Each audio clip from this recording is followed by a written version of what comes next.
Okay, so good afternoon, everyone. As you have asked last week, we will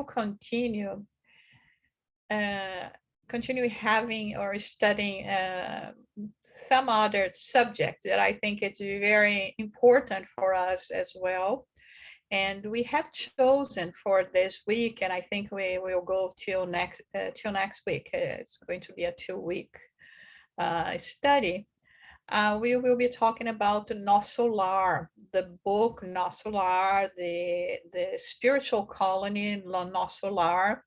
So I thought it was appropriate because we were talking for the past 2, 3 weeks, we were talking about spiritual colonies. Now we are going to be understanding more one spiritual colony that we have a lot of information about, which is this one Nosso Lar, through the psychography of Francisco Xavier and the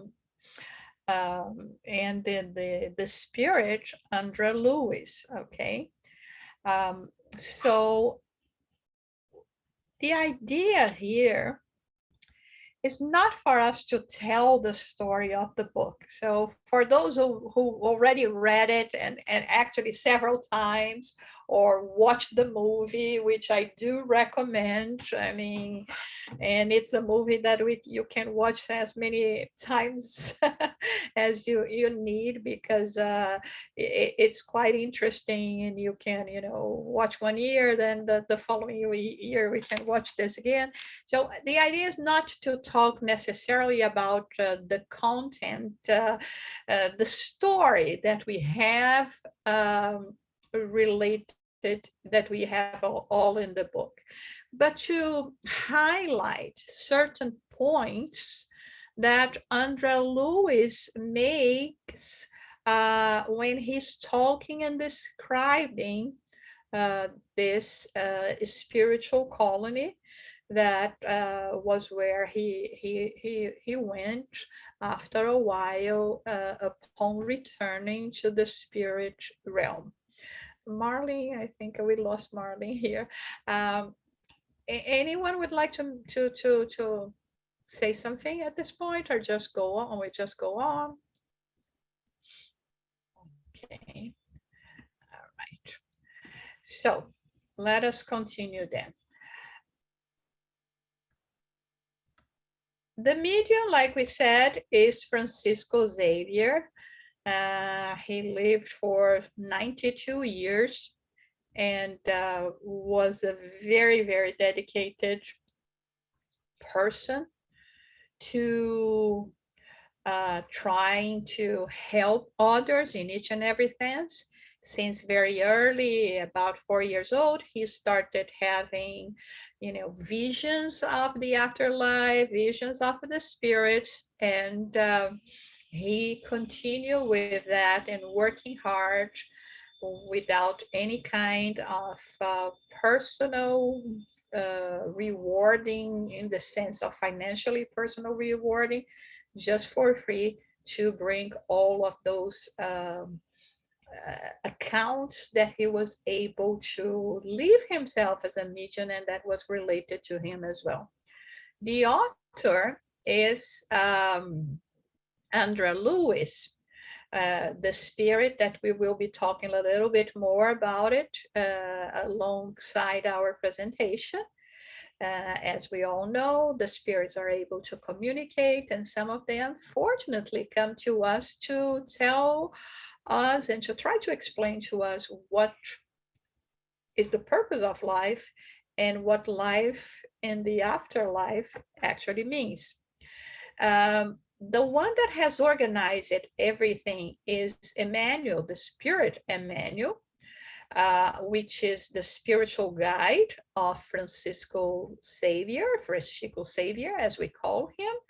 And he was the one that brought the spirit Andrea Lewis to start with this dictation of the work, right, that we have, that is called Nosso Lar. And so what we will see a little bit about Nosso Lar in terms of its history, structure, and like we said before, highlights of the book.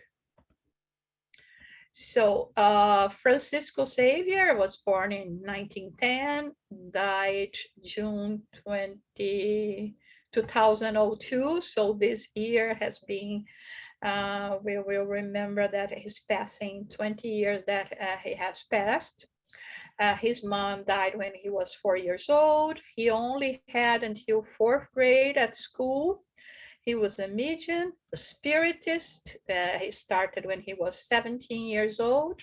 And today we have over 450, even more psychographic books from which he has never received any kind of compensation, no profit, all given to charity.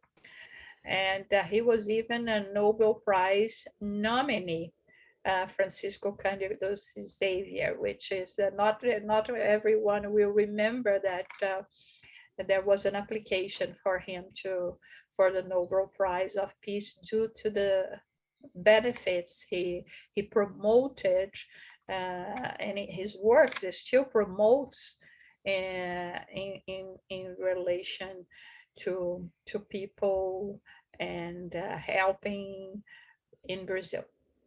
Any questions, any comments so far? So when he reincarnates, he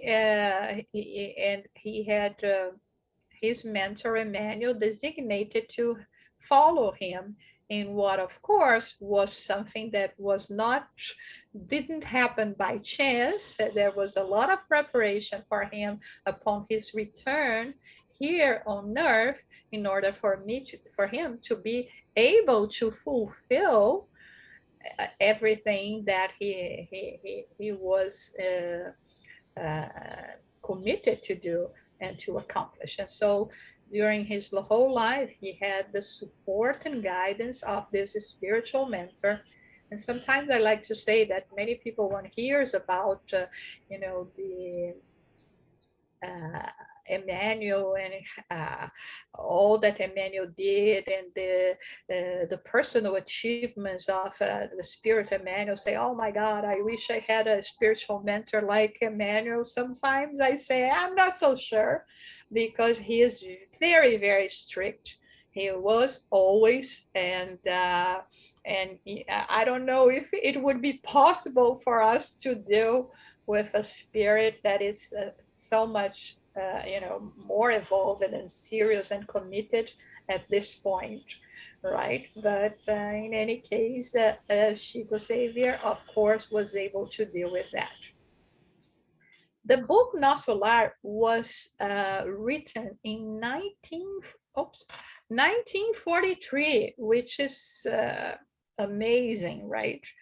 I don't know why it's going to the next slide, which is when we think about all the knowledge it brings to us, it's just incredible to think that it was that long ago, even in terms of, and all the literature that André Luiz brought afterwards in terms of science, things that science are only discovering right now. And Chico, it was very hard for Chico.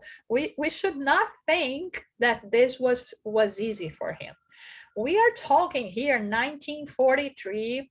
There was a lot of still persecution, prejudice against the spiritists, against people that even I think it went through the 80s. So imagine, and he lived in a very small city in the outskirts of a big city in Brazil. So he lived in a very small city where, you have the main square, the church, and the priests that rule the city. And all of a sudden, there is one of the citizens there that is saying that is seeing spirit. That was really, really, really tough to him. And and just as a curiosity, when he first started, the studies on spiritism, to open that to the public, for 2 years, he did that by himself.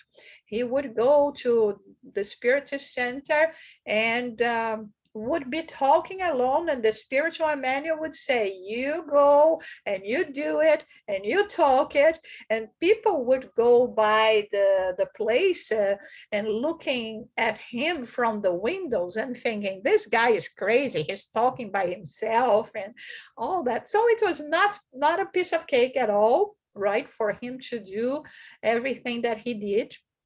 And even himself at some point he was saying, oh my God, I cannot do it, I cannot publish this kind of revelations. People, if they already thought that I'm crazy, now they will be absolutely certain.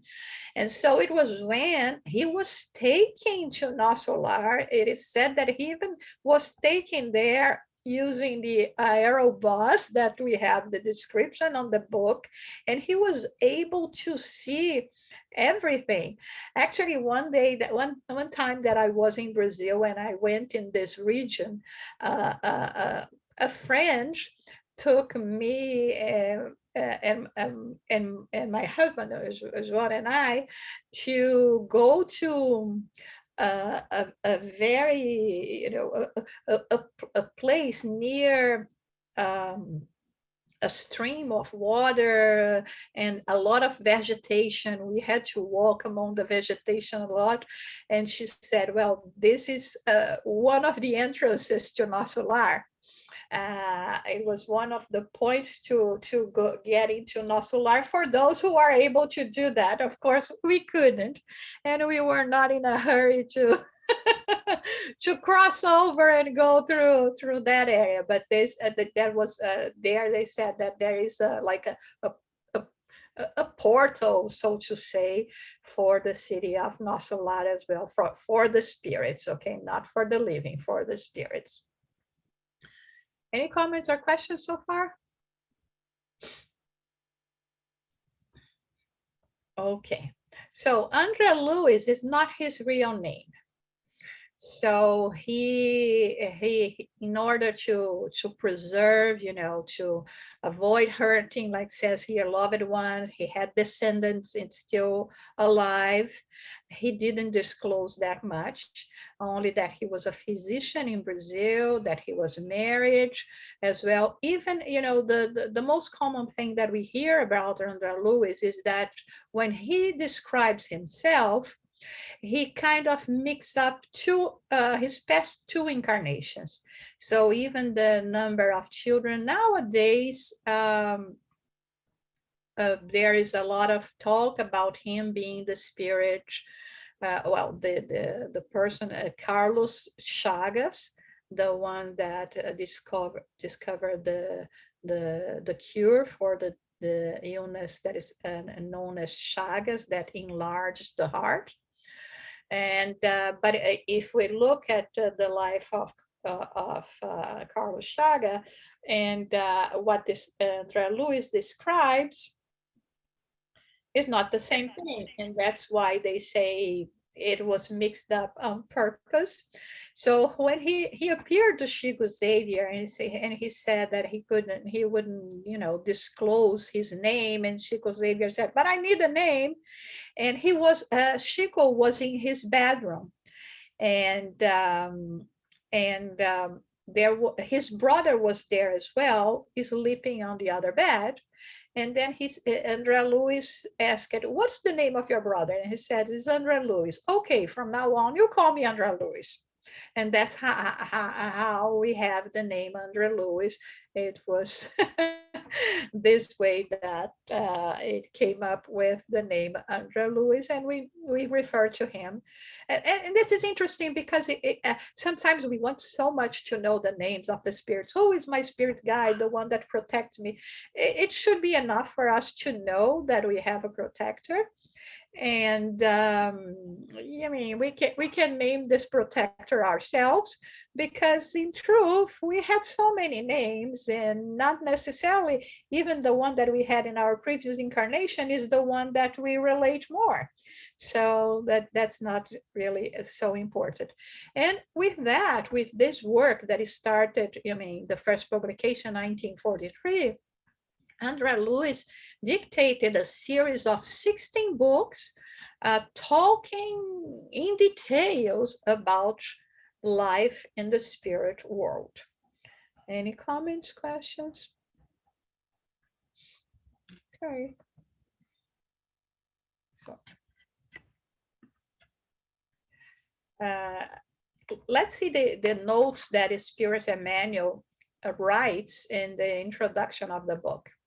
We will refer here to the essential aim of this work. Spiritism is rapidly increasing the number of its adepts.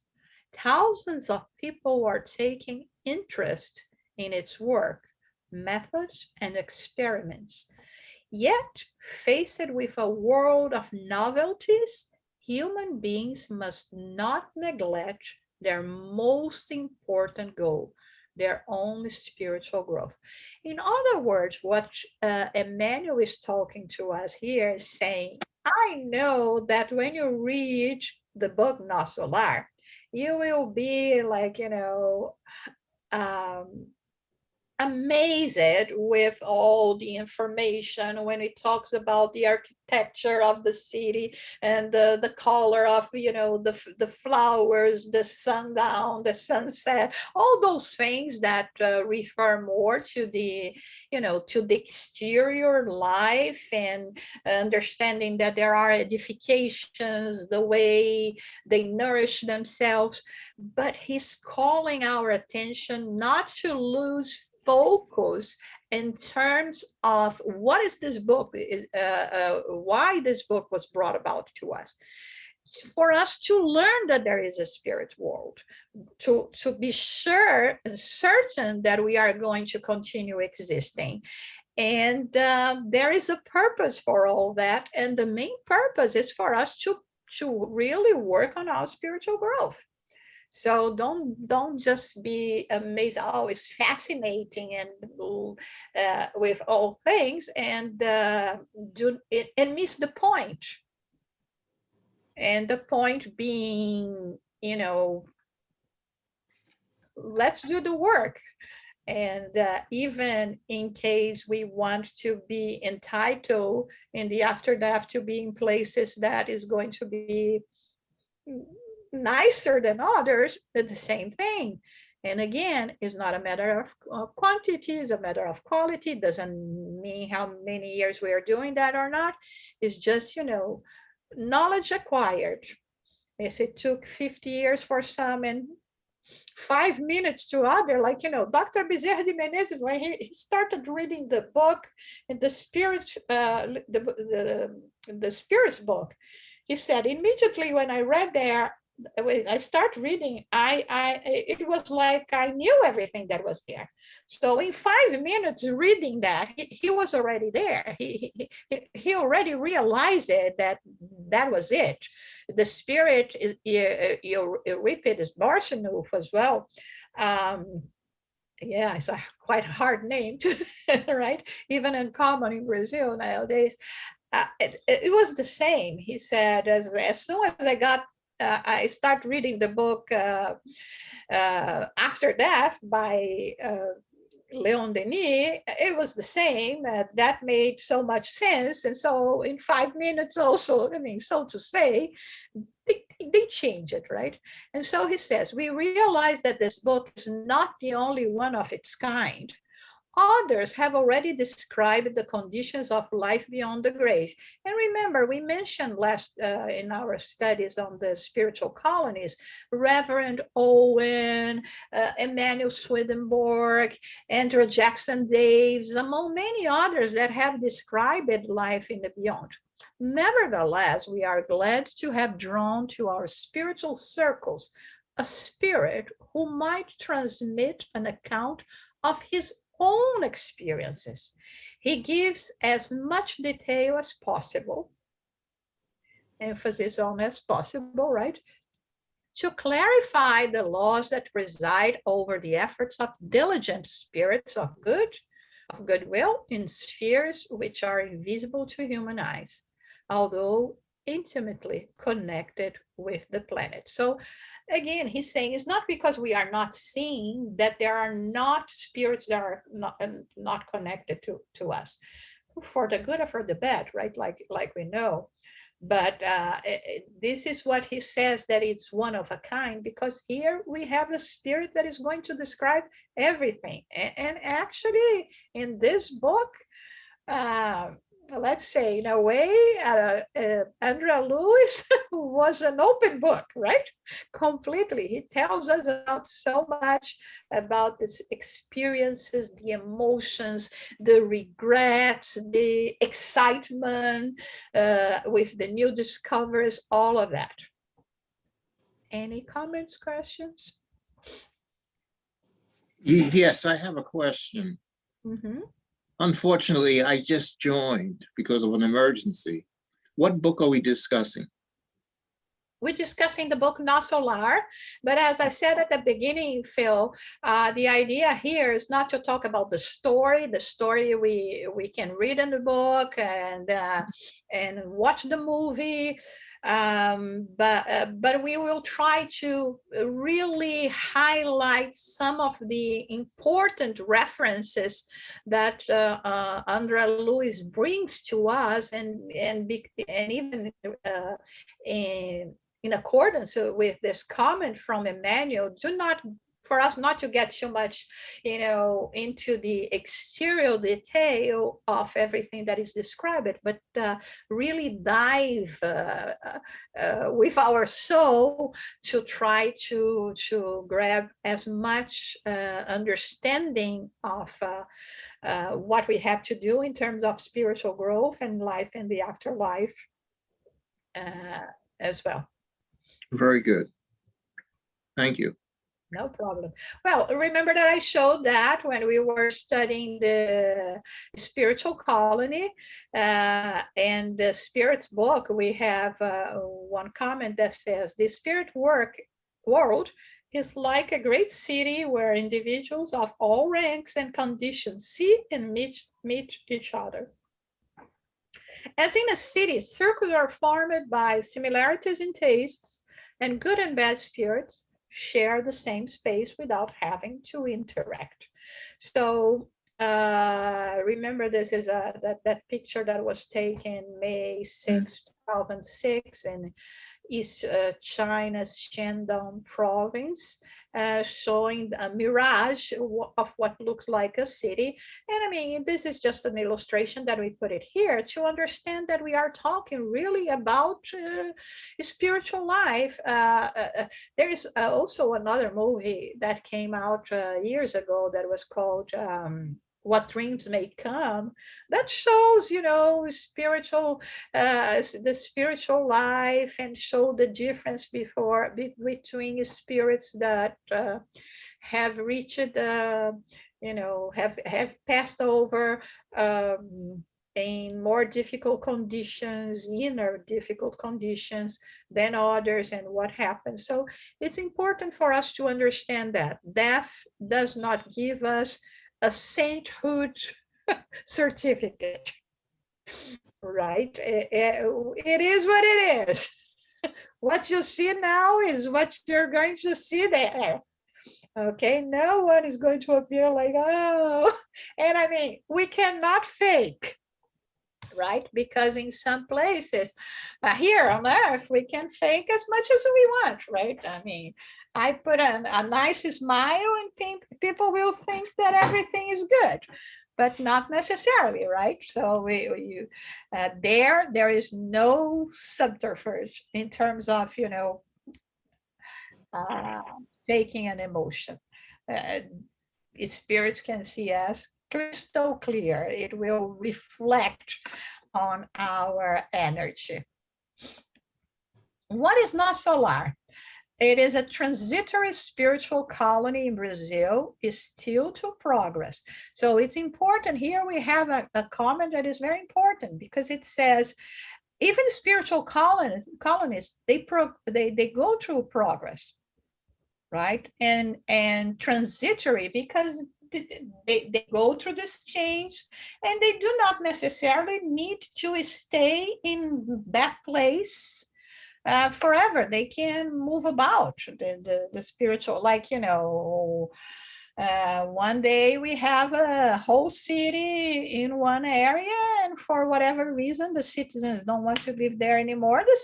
The city dies and go to a different place, right? So we can have this kind of transition according to the need. In terms of that, we don't have that much information, except on the book. That we already have translated into the English, the last book by Divaldo Franco and Manuel Filomeno de Miranda, on the way to the world of regeneration. I think this is the title. So the main spirits that are, main characters that are going to be are in the book is, of course, Andrea Lewis, that is describing. Clarencio, which is spiritual mentor, more evolved. Enrique de Luna, that is one of the doctors. Lysias, that it's a nurse and becomes a very good friend of Andrea Lewis. Laura, that is the mother of Lysias, and Narcisa, that is a very evolved spirit that is there as well. The drawings is from this project Image in Action, and they, of course, is it's just drawings for us to put a face in the name. Okay. History and structure. So the Nosso Lar was built by a group of Portuguese citizens on top of the city of Rio de Janeiro, in their area, and it spreads out. I mean, that place that I went is in another state, Minas Gerais. So it is divided in 7 ministries, like we see here: the governance, and then communication, regeneration, assistance, elevation, divine union, and elucidation. Of course, being the divine union, the one that is more dedicated for, for us really to reach God. Regeneration is where we are going to find the department of reincarnation. Of course, communication will have to do even with this interchange that we have in the afterlife. And so they say that it's formed in the shape of a star, and that's it. Okay. Any more questions or comments? Like I said, founded by a group of distinguished Portuguese pioneers who, after passing on, settled in the spiritual plains over Brazil in the 16th century. So we are talking, 500 years here, the time that the city of Nosso Lar was established on this place. The buildings on the physical plane originate in the architect's thought and in the material that is used in the engineer's plan. The construction of our buildings follows the same principle, except that the matter is in a state much more malleable to the influence of thought. So here, in another book, this Brother Claude, another book by Andrea Lewis, called Life Goes On, that it's a very good book as well. Actually, we recommend even reading this one before reading Nosso Lar for those who are not familiar with those books. It explains that, oh my God, but there are, edifications there. How is this? And it says it's the same thing as you have on Earth. Just the matter is different because our matter here is different as well. And in fact, You are the ones that are copying our edifications here on earth. So there is nothing for us to find this strange.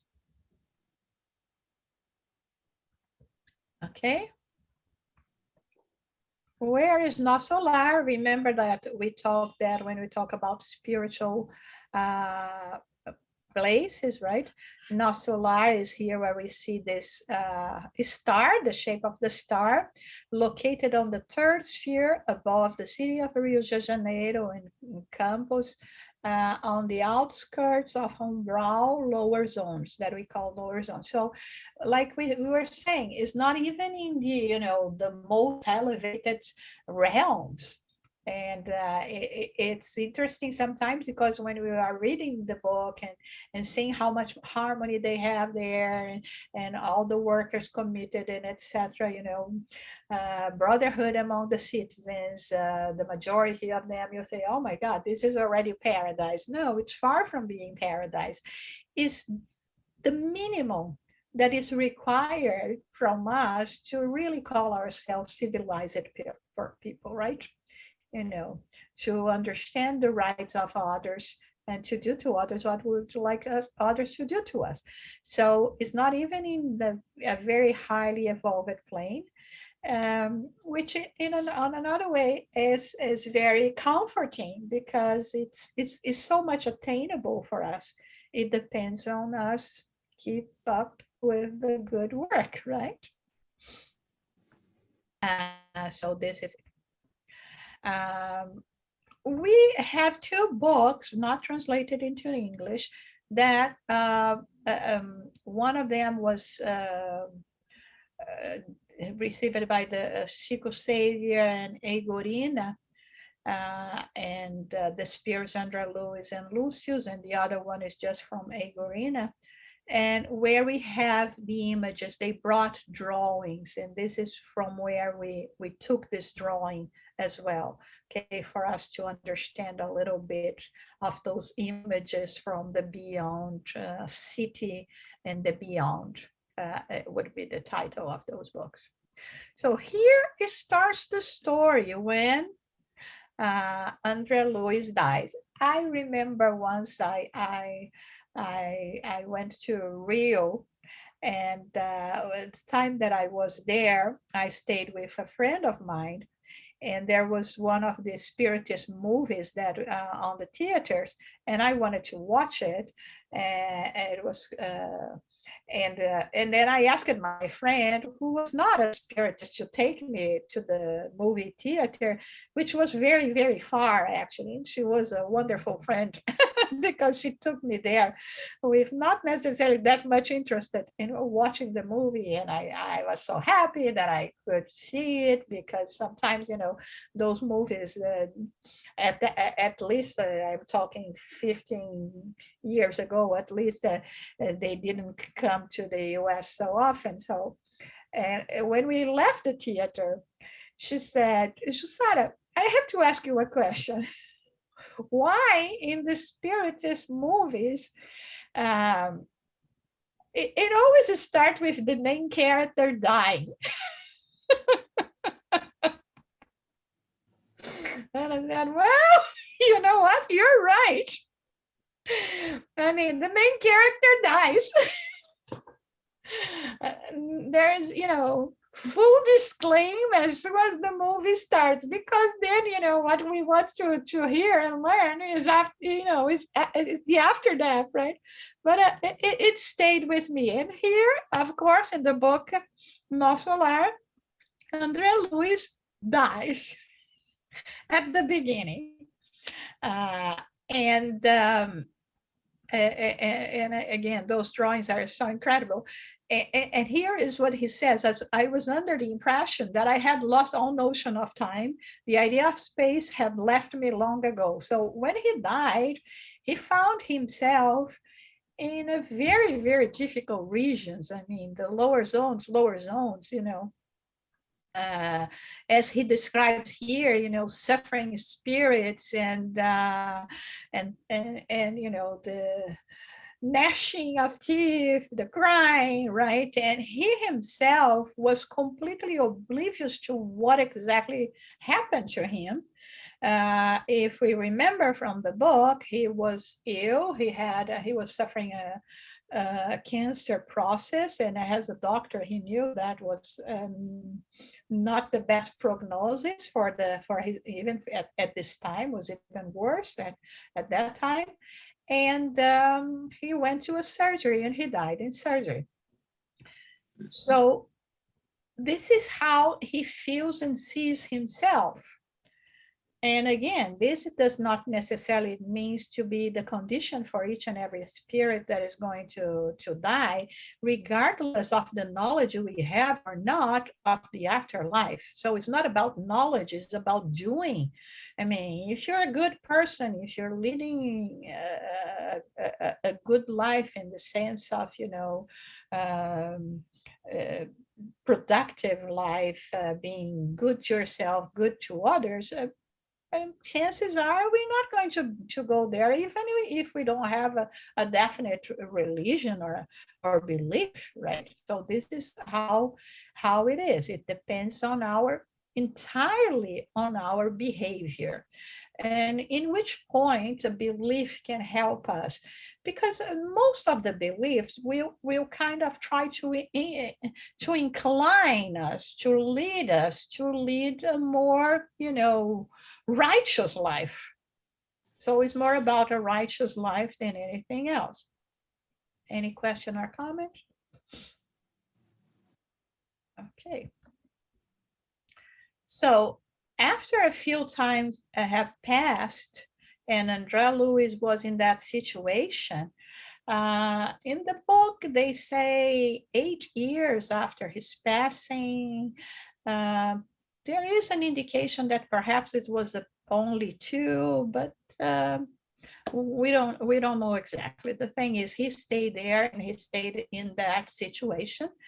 It was when finally, having the remembrance of his mother and the Catholic formation he had, he finally decided to pray, because he was so much in despair, even feeling hungry and thirsty and all the things that his physical body would according to his what he thought would need to survive. But he survived all those years without that, right? And when he finally prays is when he, through a change, a changing and shifting in energy, he is able to propitiate the possibility for spirits who wanted to reach him and to help him to get to him. And this, I think, is so important for us to think about. Because many times we say, the good spirits are here. They are all around us. But sometimes they want to reach us and we do not allow, we close our doors, so to say, our spiritual doors to them. That's why, prayer is so much emphasizing, not so much in the sense of religiosity or a dogmatic sense, or because this is what people say that is going to help. No, because there is a change in our minds, in our state of being, when we start connecting with uplifting thoughts. So that's why it's not so much about the words. Oh, I have to say the Lord's prayers in order for God to listen to me. No, you can pray the whole rosary and God will not listen to you if your heart is not there. So here it's saying the heart of André Luiz was there. And so that's why the spirits could reach him and help him. And this is how finally this ordeal was over for him. Any comment or question? The air becomes lighter when we surround ourselves with, uplifting thoughts. That can be listening to a good music, reading a good book in terms of, uplifting our thoughts, praying, meditating. All those things can be of great value to us. I think we have time for. And this is when he was transferred to Nosso Lar.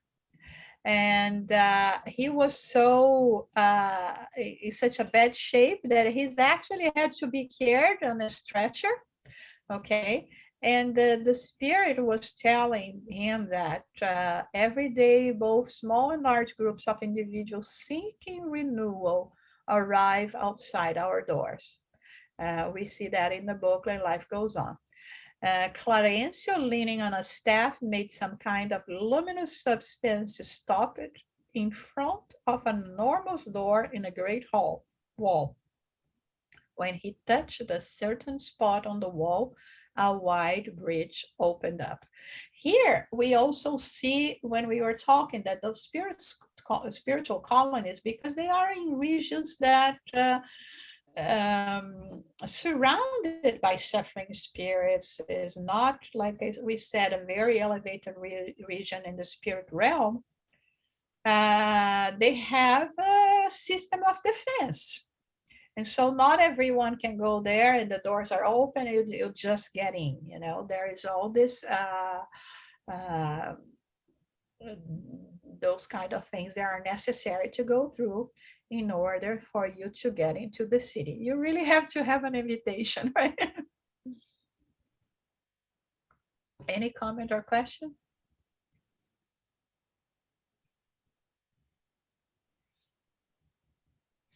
Okay.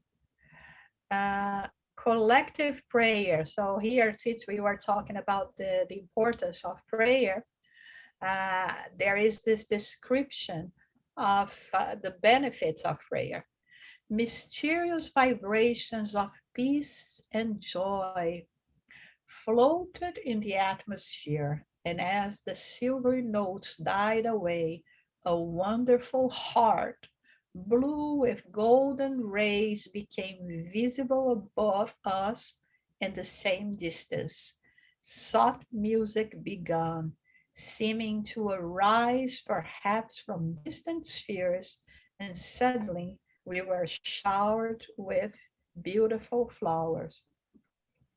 Although I could easily sing them, I could not grasp those tiny flowers with my hands. On touching our foreheads, they melted away, and at one touch of their fluidic petals, I felt an extraordinary surge of energy, as if some soothing balm had been applied to my heart. So one thing that Andrea Luiz learned very early when he's there at Nosso Lar is that they have every day at Nosso Lar, they have at a certain time, they will gather, the citizens will gather to say a prayer. And as we see here, uh, he's talking more about the benefits for the whole spiritual colony, but of course they are praying as well for the whole world. This is one time, a time that we are all living, where sometimes we are asked to join people, in collective prayer for the suffering of humanity nowadays, and sometimes we take it for granted, right? And here he describes the benefit that can reach us all. And he said, even if we cannot quantify it physically speaking, the surge of energy, the renewal of hope, of strength to keep on going, this is what is really important and what really matters to us. So we are going to stop here in the prayer today.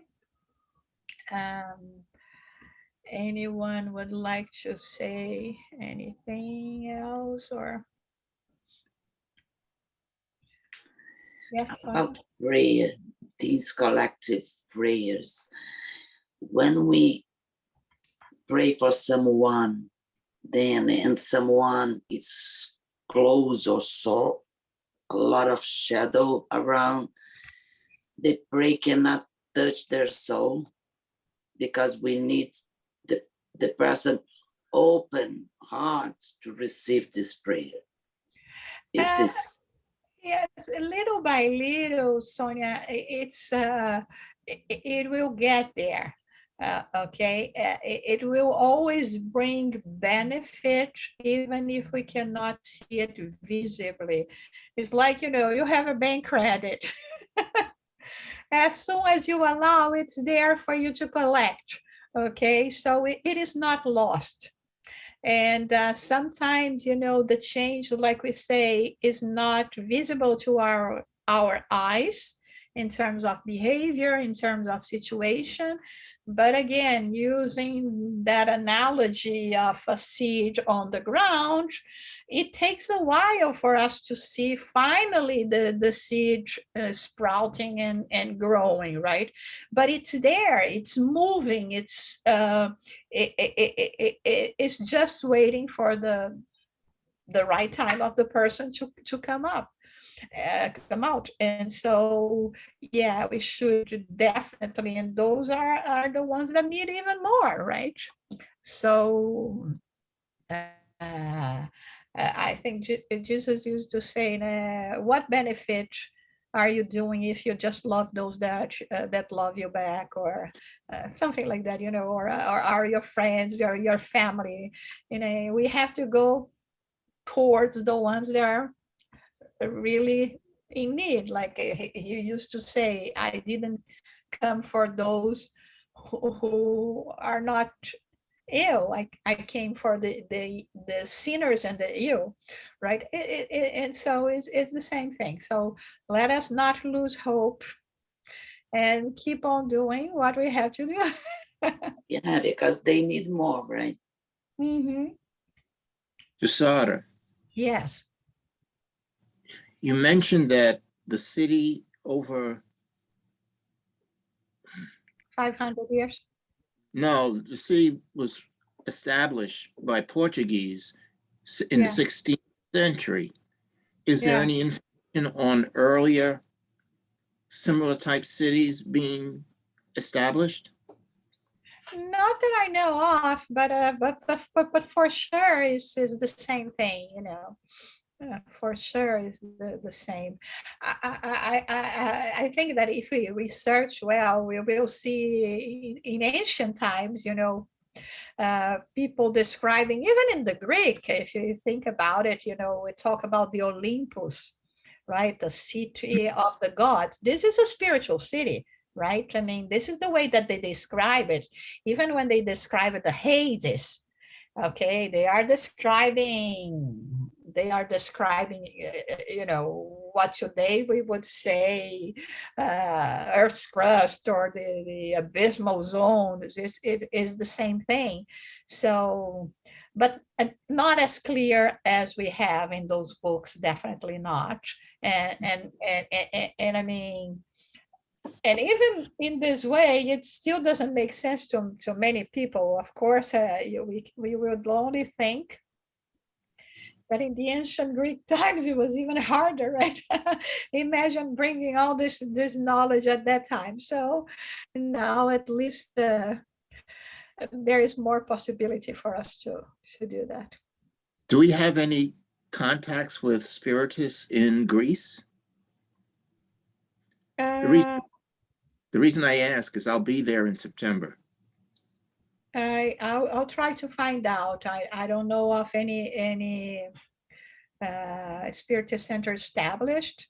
I know that I believe we even have one of the books by Kardec translated into Greek, some books translated into Greek, but I don't know. I don't have any reference. I may try to find out. Okay.